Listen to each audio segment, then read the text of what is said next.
tuguhaye ikaze ku isengesho ribohora official. Ubuntu n'amahoro n'imbabazi bibonerwa muri Yesu Kristo bibane nawe aho uri hose. Tuje kuvuga ku nzozi zikwereka ko imibereho yawe cyangwa ubuzima bwawe bwinjiriwe n'abagizi ba nabi, ari bo myuka y'abarozi. Ubuzima bwawe n'imibereho yawe byinjiriwe n'abagizi ba nabi, ari bo myuka y'abarozi. Bishatse kuvuga ko ibihe ibyo urimo uracamo cyangwa ibihe urimo ari ibihe by'intambara abarozi bagushoyeho. Izo nzozi rero ziba zirimo ziraguha amakuru y'ikiri kujya imbere mu isi y'umwuka. Inzozi rero Bibiliya izivugaho inshuro 33. Iyo usomye muri Bibiliya usanga ijambo inzozi rigaruka mu nshuro 33 muri Bibiliya. Reka rero mbere yuko dukomeza tubanze duhamagara umwuka w'Imana abane natwe. Mana, mu izina rya Yesu dusabye kugira ngo ubwami bwawe buze mu mitima yacu no mu bugingo bwacu naho turi, kugira ngo ibyo ushaka ko bikorwa mu bugingo bwacu, mu mibiri yacu naho turi, ari byo bikorwa no mu ijuru mu izina rya Yesu risumba amazina yose. Nsabye kugira ngo ubwami bwawe buze aho uyu muntu ari kunyumvira naho atuye naho ari, ibyo ushaka ko bikorwa ku buzima bwe ari byo bikorwa no mu ijuru mu izina rya Yesu. Ohereza umwuka wawe wera ahishure ibihishwe bijyanye n'isi y'umwuka, bijyanye n'inzozi. Urakoze kutohereje umwuka wera kandi akabaje kutwigisha no kudisha ibishwe mu izina rya Yesu, amen. Nongeye kuguha karibu rero muri iki kiganiro, muri uyu mwanya w'ijambo ry'Imana. Urafashwa rwose, urunguka byinshi. Hari icyo tuje guha ubwenge bwawe, hari icyo tuje guha umutima wawe. Ugicakire ucakire kandi ugisobanukirwe mu izina rya Yesu. Rero nk'uko mwumvise twavuze, inzozi ziboneka muri Bibiliya inshuro 33. Imana ni Imana ibishaka kuvugana n'abantu. Inzozi ni ururimi rukoreshwa mu mwuka, ni ururimi rw'umwuka rukoreshwa mu mwuka. Rero utari umunyamwuka winjiyemo cyane biragora gusobanukirwa kumva urwo rurimi rwitwa inzozi. Umunyamwuka wenyine niwe wenyine nabwo ufite ubumenyi buhagije, niwe wenyine ubasha gusobanukirwa urwo rurimi rw'umwuka. Rero mu nzozi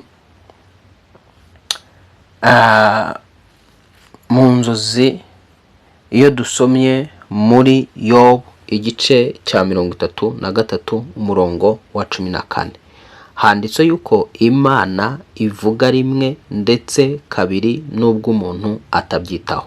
Mu nzozi mwiyerekwa rya nijoro, igihe abantu bashyizweyo basinziriye ku mariri yabo, niho yumvisha amatwi y'abantu igashyira ibimenyetso ku byo ibigisha. Urumva ko Imana mu rukundo rwayo ibishaka gusabana n'umwana w'umuntu, ariko kuko Imana ari umwuka utasabana nayo mu buryo bw'umubiri, nta mubiri igira nk'uwo ufite. Kugira ngo isabane nawe bisaba kugira ngo ize ihure, iganire, ivugane n'umwuka wawe.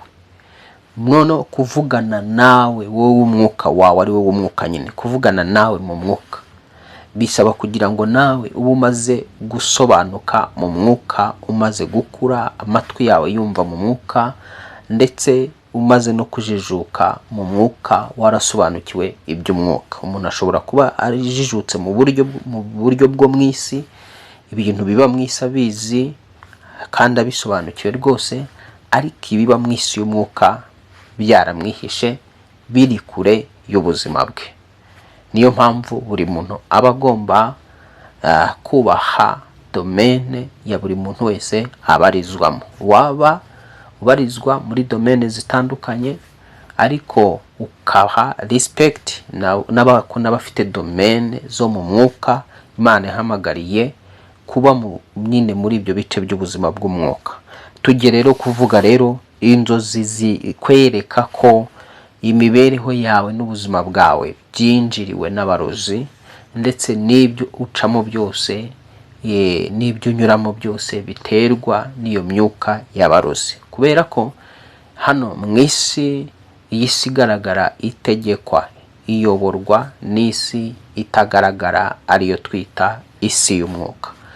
Ibyo ubona byose biboneka uba wabonye biba byaravuye mu isi y'umwuka. Nta bibazo bishobora kuza kuboneka ku muntu, ku giti cye, ku muryango, ku gihugu, ku isi muri rusange, ibyo bibazo bidasunitswe n'isi y'umwuka. Izi ntambara mubona ziba zisanzwe zo mu isi, z'amasasu, z'imbunda, tukava muri izo tukaza mu ntambara z'imibereho, iz'ubuzima, zose inkomoko yazo ni isi y'umwuka. Abana b'abantu ushaka kuvuga ngo ni abana b'abantu bazitegura, yego, ariko abo bana b'abantu bategura izo ntambara n'ibiti byose tubona baba bahumekeweho n'umwuka wavuye mu isi y'umwuka, ugamije kugira ibyo usohoza hano mu isi. Rero Imana kubw'urukundo rwayo yifuza kuburira umuntu, kwereka umuntu, kwigisha umuntu, nk'uko twumvise ko itavuga rimwe ndetse ivuga kabiri abantu igihe basinziriye bari ku mariri yabo, ikavugana nabo biciye mu nzozi. Impamvu ibishaka kuvugana nabo biciye mu nzozi nuko ibizi neza yuko ivuganye nawe mu buzima bwa rusange, uri mu nzira, uri mu muhanda, uri muri shuguri, ntuba utuje, ibitekerezo byawe biba biri muri shuguri zawe, biri ku murimo wawe, biri ku byo urimo urakora. Ntabwo icyo gihe Imana yavugana nawe muri ako kajagari. Rero iyo ubwayo mu Mana bwayo iracunga ikavuga ati uyu muntu aratuje, arasinziriye, reka mvugane nawe yavugana nawe mu buryo bw'umwuka, ntumenye ko yavuganye nawe. Cyangwa se ukaba wabyita inzozi. Ku batarasobanukirwa isi y'umwuka, yarose we yibwira yuko ari inzozi. Inzozi ntacyo zivuze. Bamwe bakavuga ngo, akibwira ko ari inzozi z'imiruho, ariko inzozi z'umuruho zitandukanye n'inzozi ziva ku Mana. Inzozi rero ziri mu byiciro bitatu. Hari inzozi z'umuruho, hakaba inzozi za Satani, hakaba inzozi zituruka ku Mana. Inzozi zituruka ku Mana nk'uko tubisomye muri Yobu igice cya 33 umurongo wa 14, hakaza n'inzozi rero twita iz'umuruho tubona hariya mu Mubwiriza. Ntabwo tugaruka rero ku nzozi z'imiruho. Inzozi z'umuruho rero ntacyo zivuze, nta n'impamvu yo kuzitaho. Ariko inzozi z'Imana, inzozi zituruka kuri Satani, zombi zigomba kwitabwaho, kubera ko inzozi zituruka ku Mana zirasohora, inzozi zituruka kuri Satani zigasohora kwa taarifa yako. Yani ni kujulishe nguhe amakuru yuko inzozi zituruka ku Mana zirasohora, inzozi zituruka kwa Satani zigasohora. So rero Imana mu ruhande rwa tugatse ku nzozi z'Imana ibishaka kuguha amakuru. Impamvu yo kugira ngo urote nuko Imana ibishaka kuguha amakuru y'ibyo ucamo, y'ibyo unyuramo, ndetse irimo irakwigisha uburyo wakwifata, uko wakwitwara mu bihe by'ubuhagazemo cyangwa se mu bihe bigiye kuza. Twongeye tugasoma rero muri Yobu, muri Yoweri igice cya 3 umurongo wa 1. Yoweri igice cya 3 umurongo wa 1, tugahita tujya kuri izo nzozi tukazivugaho. Yoweri, igitabo cy'umuhanuzi Yoweri igice cya 3 kuva ku murongo waho wa 1. Hanyuma tuhite twinjira mu nzozi, aho ngaho dusanga twinjira muri izo nzozi zikumenyesha ko ubuzima bwawe bwinjiriwe n'imbaraga z'abarozi, ndetse abarozi aribo barimo baraguteza ibibazo urimo uracamo, aribo barimo barakuroga, aribo barimo barakugirira nabi, aribo bagucisha muri ibyo bihe.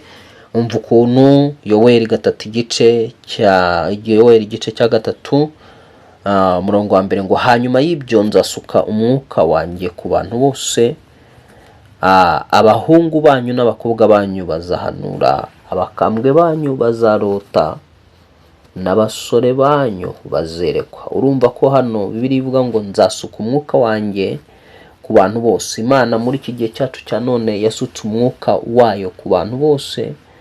Niyo mpamvu abantu barota, niyo mpamvu abantu bahanura, niyo mpamvu abantu berekwa. Urumva nyine ko ni umwuka Imana yasutse muri iki gihe cya none, iwusuka ku bantu bose, abatarota bakerekwa, abaterekwa bagahanura. Ibyo ibikorera kugira ngo muri iki gihe cya none cy'iminsi y'imperuka abantu bamenye aho bava n'aho bagana, kugira ngo batazagira ibyo biregusha. So rero Imana nk'uko twatangiye tuvuga, ni Imana y'umwuka iba ishaka kuganira, guha amakuru umuntu mu buryo bw'umwuka, kuko ari umwuka. Imana ari umwuka, niyo igiye gutanga amakuru iyatanga mu buryo bw'umwuka, ikagusanga aho uri ushyizweyo isinziriye. Igihe wowe usinziriye ni umubiri uba usinziriye, ariko ibizi neza yuko roho yawe idasinziriye. Ibizi neza yuko roho yawe ibasha kumva, cyangwa wowe umwuka ubasha kumva kandi ubasha no kubona. Ikagusanga aho uri ku buriri bwawe, igashaka kukwereka ibiriho, ibizabaho n'ibizaza, ari uburyo bwo kuguha amakuru, ugahita ukanguka.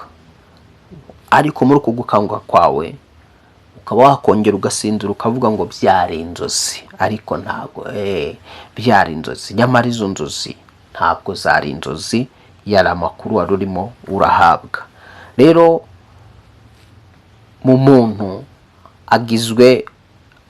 harimo igice cyitwa ubugingo.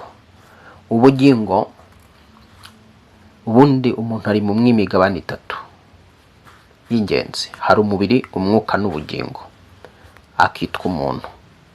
Noneho sasa Imana ntijya iganira nawe mu buryo bw'umubiri, iganira nawe mu buryo bw'umwuka.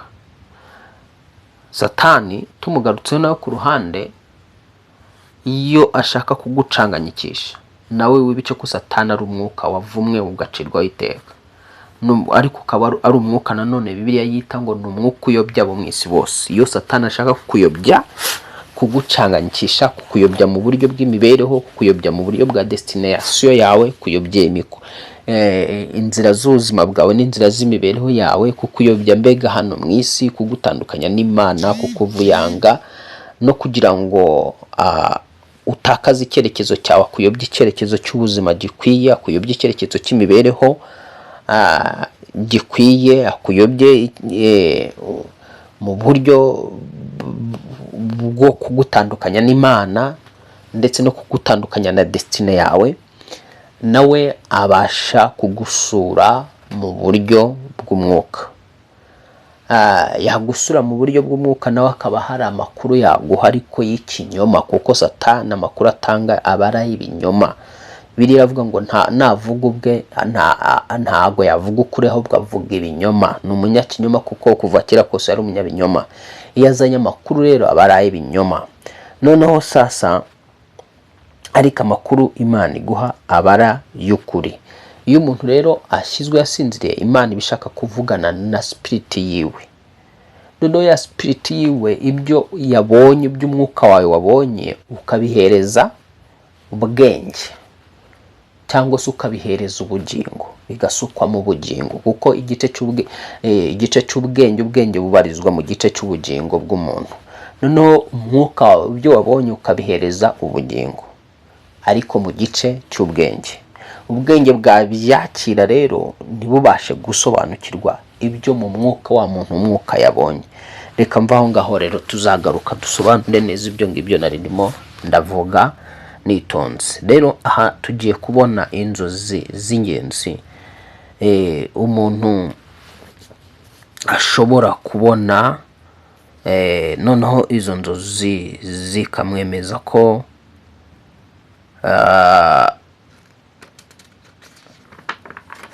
ibyo arimo aracamo n'ibyo arimo aranyuramo bikomoka mu isi y'umwijima, byinjiriwe n'imyuka y'abadayimoni. Inzozi ya mbere, kurota wibira mu nyanja, ugacubira mu nyanja cyangwa se mu ruzi.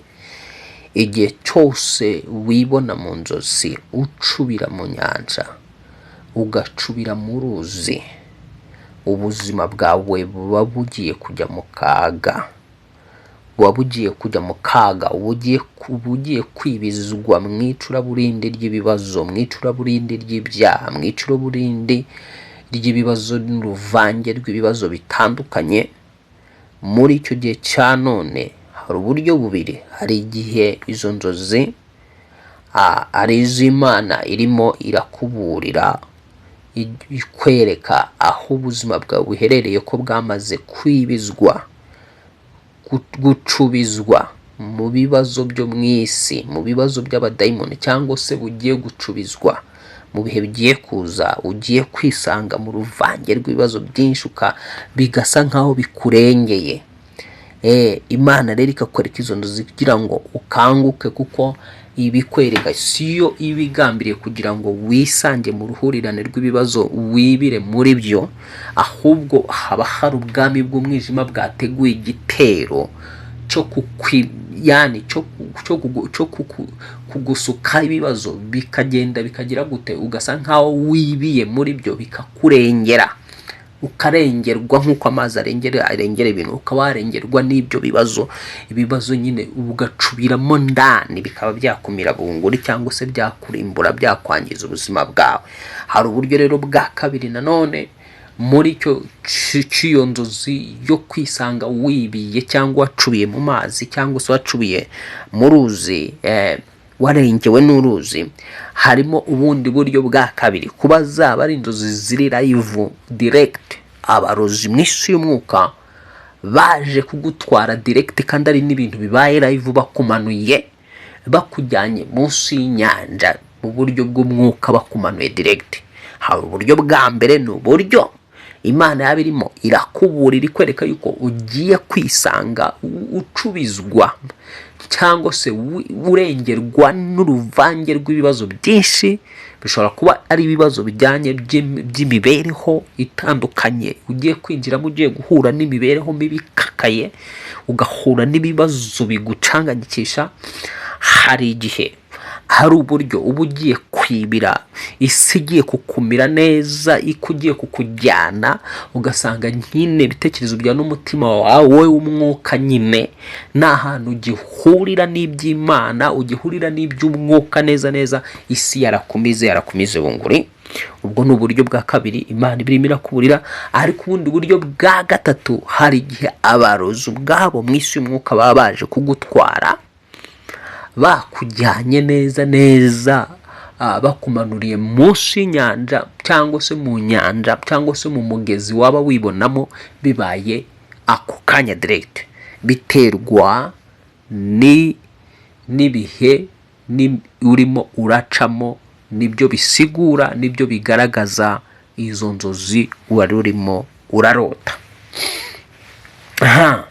Inzozi za kabiri, kurota uzengurutswe n'abantu bashaka kukwica, ukarota ufatwa wenda n'amahwa, wari uri nko mu nzira, amahwa akagufata, cyangwa ibishokoro mu nzira, ukabona amahwa aragufashe, ibiti biragufashe, ukabona hari ibintu birimo birafata imyenda yawe. Izo nzozi nk'izo ngizo, ukarota nyine ibishokoro bigufata, cyangwa se amahwa agufata mu nzira, wagendaga mu nzira, mu kayira gutyo, mu kayira gatoya, mu nzira gutyo, usanga amahwa aragufashe cyangwa ibishokoro biragufashe. Cyangwa se ukarota uzengurutswe n'abantu ariko bashaka kukugirira nabi. Aho ngaho izo nzozi, iyo urose inzozi nk'izo ngizo mu isi y'umwuka, ugomba kumenya ko mu mwuka ubuzima bwawe buri muri danje, buri muri kaga, aho biba bisabwa kugira ngo izo nzozi zose igihe uzirose uba ugomba kubyuka ugasenga, uba ugomba kubyuka ugasenga. Ari iza mbere navuze, uba ugomba kubyuka ugasenga igihe warose wibira mu nyanja cyangwa se wibiye mu ruzi urimo uroga n'iki bintu nk'ibyo, uba ugomba kubyuka ugasenga wumvise ubusobanuro bwabyo. Ugasaba Imana kugira ngo ikuvane, ikumire, niba ari ibiriho ibikureho, niba ari ibigiye kuza ibihagarike mu izina rya Yesu. Rero uzengurutswe n'abantu bashaka kukwica cyangwa ukarota ufatwa n'ibishokoro cyangwa se n'amahwa mu nzira, ni ukuvuga ngo ubuzima bwawe buba bugiye gufatwa mpiri bugwate, buba bugiye gufatwa mpiri n'ababisha. Abarozi baba bagiye kubufata, baba bagiye kubugiraho access. Niba utabyutse ngo usenge, uhamagara Imana, utwike cyangwa se usenye, urimbure mu buryo bw'umwuka, ukoresha akanwa kawe nyine. Ni ngombwa iyo ushaka konona cyangwa gusenya ibikorwa bya Satani, ugomba gukoresha urwo rurimi rwawe, ugomba gukoresha ako kanwa kawe, kuko ako kanwa kawe ntigasanzwe. Ibyanditse byera bitubwira yuko ubugingo n'urupfu biri ku rurimi rw'umuntu. Mu migani niko havuga. Migani itwereka yuko, igitabo cy'imigani kitwereka yuko ubuzima bw'umuntu buri ku rurimi rw'umuntu. Imana yashyizeho, nibwo yarushyizeho urupfu, irushyiraho n'ubugingo. Ni ukuvuga ngo rero igihe urose izi nzozi uzengurutswe n'abantu bashaka kukwica, ugahita ukanguka, bari bagiye kukwica, bari bakugose, ugahita uva mu bitotsi ako kanya, menya yuko mu isi y'umwuka hari imbaraga ziri satanike. Hari abarozi bari kuguhiga, bahiga ubugingo bwawe, bahiga imibereho yawe. Birashoboka bakaba bashaka kwica bizinesi yawe, kwica umubiri wawe, kwica ahazaza hawe, kwica umurimo urimo urakora. Birashoboka bakaba bashaka gusenya urugo rwawe, gusenya umuhamagaro wawe. Birashoboka bakaba bashaka kwica destiny yawe. Rero igihe ubonye warugoswe n'abantu ugahita ukanguka, icyo gukora ni uko ugomba kubyuka ukongera ugasenga, ukaturije ugasenga ijambo rivuga ngo ahari bazaterana ariko uzanteraniraho wese azagwa ari jyewe azize. Ibyo ni ibyanditse tubona muri za Yesaya igice cya 54, kuva ku murongo waho wa 14 ugakomeza ukageza kwa 17. Uba ugomba gusengera muri icyo cyanditswe igihe warugoswe n'abantu, igihe wari umaze gufatwa, ubona bashaka kukwica, ndetse n'igihe wafatwaga n'ibishokoro cyangwa se uri gufatwa n'amahwa. Hanyuma ugasenga wikura mu isi y'umwuka, aho waba wagotewe n'abanzi, aho waba wagize gute, wagotewe n'abanzi. Inzozi ya 4, ya 3, kurota inyamaswa z'inkazi zishaka kurota inyamaswa z'inkazi nk'ingwe, imbwa se, cyane ikintu cyose kijyanye n'inyamaswa. Ukarota izo nyamaswa zikwirukankana zishaka kukurya, ugahita ushidukira mu nzozi, ugahita ukanguka, umutima urimo uratera, ubwoba bwari bwinshi. Izo ni inzozi nazo zikwereka ko mu isi y'umwuka urimo urahigwa, ubuzima bwawe buri muri danje, abana b'umwijima bari kubuhiga. Bisanzwe nta giteye ubwoba Satani kamere yiwe kwiyambika cyangwa se kwambara ishusho y'inyamaswa, nta birenze. Mu ngobyi ya Deni yaje mu ishusho y'iki, yaje mu ishusho y'inzoka, agamije gusoza umugambi wo koshya Adamu cyangwa se koshya Eva no kugusha umwana w'umuntu akamukura muri destination yiwe, yiyambitse ishusho y'inzoka. Rero abarozi mu isi y'umwuka bafite ububasha n'ubushobozi bwo kwiyambika, kwigira nk'intare, akaza yimeze nk'intare cyangwa se ingwe, kuko abarozi bamwe na bamwe muba baroga muba mubazi. Kuko rero muba mubazi, badesida kuvuga ngo nitugenda mu ishusho yacu aratumenya, aramenya abo turi bo, bagahita bafata ibyemezo byo kwitiza imibiri y'inyamaswa z'inkazi. None ukabona inyamaswa irimo irakwirukankana, yari igiye kugufata, ugahita ushigukira hejuru n'ubwoba bwinshi, nta kindi cyo gukora aho ngaho. Rero ni ukuba ugomba gusenga, ugasengera mu ijambo rivuga ngo bazagutera baciye mu nzira imwe baguhunge mu nzira zirindwi, ukavuga uti munteye muciye mu nzira imwe ndabatatanyiriza mu nzira zirindwi mu izina rya Yesu. Ugafata umwanya wo gusenga nyine no gukumira izo mbaraga z'umurozi zije mu nyamaswa. Gubwa neza muri Kristo Yesu. Dukomeje rero ku nzozi za kane, ariko mbere yuko nkomeza ku nzozi za kane, ku nzozi za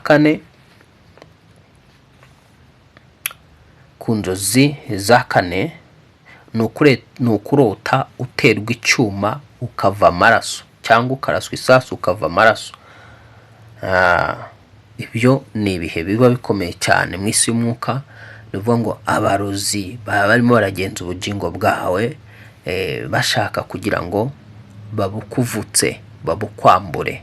Kurota uterwa icyuma ukava amaraso, mu buryo bw'umwuka harimo ibintu bibiri. Hari igihe mu isi y'umwuka direct umurozi aba aguteye icyuma kandi mu mwuka ndetse agutwaye n'ayo maraso. Ariko hari igihe nanone ziba zitari live, atari ibintu birimo birakorwa live. Hari uburyo bubiri mu nzozi turota. Hari inzozi ziba zirimo ziraba ziri live, ari ibintu birimo birakorwa ako kanya. Ariko hari n'igihe inzozi ziba zitari live, ahubwo ari iby'ibihe bizaza. Gutyo iyo rero ari inzozi ziri live, umurozi akaba yararimo arakwirukankana akagutera icyuma, cyangwa ukabona umuntu utaza gutera icyuma ukava amaraso. Mu isi y'umwuka ayo maraso mu mwuka uwo murozi waba bikoze arayatwara, agatwara ubugingo bwawe, akaba yakuboha, akakubohesha ibibazo bidacika wazapfana nabyo. Igihe rero urusize inzozi nabwo uba ugomba kubyuka ugasenga nyine, ugafata umwanya wo gusenga uhagije, ukatura yuko utazapfa ahubwo uzarama, kugira ngo wamamaze imirimo Uwiteka Imana yakoze. Hanyuma ugakoresha amaraso Yesu Kristo, ugatesha agaciro ikibaye ku buzima bwawe, ikibaye ku mibereho yawe, ukagaruza ayo maraso yawe ukoresheje amaraso ya Yesu Kristo, ukishyiraho uburinzi bw'ikimenyetso cy'amaraso ya Yesu Kristo mu buryo bwo gusenga. Nkomeza reka dusome uno murongo, ntabwo ndi butinde ikiganiro ntabwo kigomba kurenza iminota 30. Ndagira ngo dusome igitabo cy'imigani murongo wa 20, igice cya 20. Igitabo cy'imigani igice cya 20 kuva ku murongo waho wa 21. Handitse ngo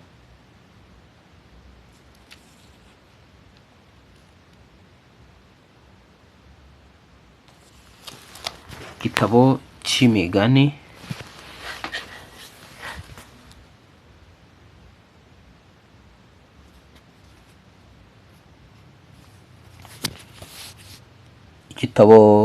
cy'imigani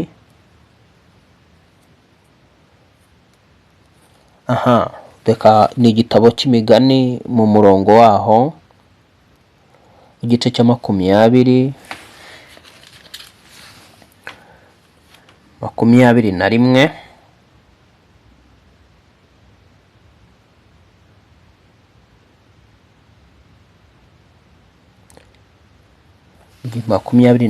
Kuva igice cya 20 umurongo wa 27, pardon, wa 27 aravuga ngo umwuka w'umuntu ni urumuri yahawe n'Uwiteka rusesengura ibihishwe mu mutima.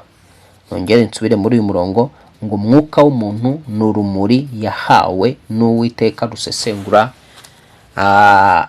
ibihishwe mu mutima. Ni ukuvuga ngo igihe uri muri izo nzozi urimo urarota, wumvise ko ijambo rivuze ngo umwuka w'umuntu ni urumuri. Ubundi wowe umwuka ni wowe uba ugomba gusesengura, gutuza kwanza ugatekereza ku byo wari urimo urarota, wamara gutekereza ku byo wari urimo urarota, umwuka wawe nyirizina uhumekeweho n'umwuka wera ushobora gusobanukirwa, ushobora gusesengura ukamenya ibyo wari urimo urarota. Nongere mbisubiremo. Wumvise ko ijambo rivuze ngo umwuka w'umuntu n'urumuri yahawe n'Uwiteka rusesengura ibihishwe mu mutima. Bivuga ngo rero mu gihe wari urimo urarota ukangutse ugatekereza ku byo warotaga, umwuka wawe ugatangira kugaruka, wowe umwuka ugatangira kugaruka ku byo watekerezaga, birashoboka rwose ko wakwakira amakuru y'ibyo warotaga, y'ibyo bintu byamaze kwibika mu mutima wawe. Twavuze ko umwuka w'umuntu ubona ukohereza amakuru mu bwenge bw'umuntu cyangwa se mu mutima w'umuntu. Noneho wamara kohereza amakuru mu bwenge bw'umuntu no mu mutima w'umuntu, wa muntu akaba ari bwo yabasha kugaruka kuyasesengura. Ariko muri icyo gice twavuze ko Satani ashobora kwataka igice cy'ubwenge kugira ngo butibuka bya bindi yabonaga, ndetse akaba yanakwataka wa mutima w'umuntu kugira ngo utajijukira gusobanukirwa ibyo we umwuka yabonaga. Rero dukomeje ku nzozi ya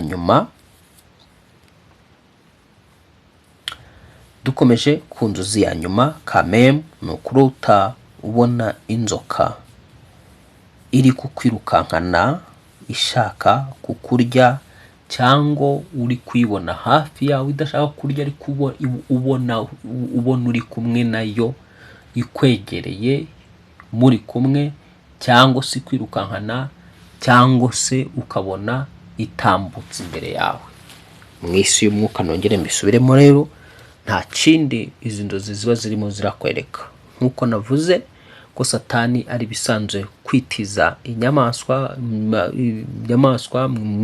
kwambara inzoka aje kukuriganya, kwambara inzoka aje kukwiba, aje kukugirira nabi, aje kukwica, ni ibintu byoroshye cyane. Igihe rero ubonye inzoka, menya ngo hari imbaraga zishaka kuriganya urugo rwawe, niba uri umugore cyangwa uri umugabo, hari imbaraga zishaka kuriganya umufiyansi wawe, hari imbaraga zishaka kuriganya akazi kawe, zishaka kuriganya bizinesi yawe, imikorere yawe, hari imbaraga zirimo zirakugenza. Ubuzima bwawe mu isi y'umwuka bwatangiye kwinjirirwa n'abantu, bwatangiye kwinjirirwa n'imbaraga z'umwijima, kandi izo mbaraga z'umwijima zinjiriye ubuzima bwawe kugira ngo zibwonone. Abarozi binjiriye ubuzima bwawe kugira ngo babwonone. Rya kumbwira ngo Satani ntabwo bashobora gukora ubwe ku giti cye, gusaba kugira ngo agire abitwa abagenti yifashisha mu kazi kiwe ko kwiba no kwica no kurimbura. Abo bagenti aribo twita abarozi. Uwiteka akugirire neza, Uwiteka akubohore, Uwiteka gutandukanye n'ibihe byose bisunikwa n'imbaraga z'abarozi. Imyuka yinjira ubuzima bwawe y'abarozi ive mu buzima bwawe mu izina rya Yesu. Umuriro w'Imana uyitwike, umuriro w'Imana uyikongore, ubuzima bwawe bube derivure, kandi ubuzima bwawe butandukanywe n'imyuka yabuhigaga. Habwa umugisha n'Imana. Ntugende udakoze sabone cyangwa se subscribe. Ugubwa neza muri Kristo Yesu. Shalom shalom.